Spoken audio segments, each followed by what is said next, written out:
ate namwe abawasanga mwebasembolera mizigo kikyamu. Oli muli ozaala buzaazi olinga kamyu.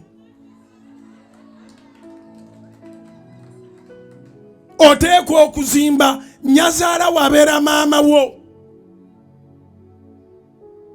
Bw'alwala aleme kubeera mukyalo eyo. Kati nyazaala wa Petero bwe yalwala, ewa Petero wali wagazi, waliwo amaka. Najja naye nga te Petero akeera agenda kukola. Agenze kuweereza Mukama waffe Yesu. Kubanga Yesu Katonda yalaba ekiri ewaka ewa Petero. N'agamba leero kampitireko ewa Petero. Abasinga obungi twandibadde twatuukadde wammwe naye nawe twayagala kundeeta oli muzigo. Yesu ayagala kukyalira naye maama.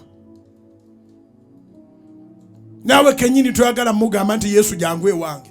Kati ku mulundi guno mbeegayiridde oba oli wafunda watya, oba n'okujjawo tojjawo, oba teweegolola bulungi, oba toyina byakwebikka, oba munda oyinamu ebikopo oba temuli bikopo. Yesu tagenda kujja kunywa kyayi oba kulya mmereyo. Mutwala alabe w'obeera, kikuyamba asobole okufunira adresi. Kubira Mukama engalo ez'amaanyi oba otegere kye ŋŋamba. With Jesus you must have an address.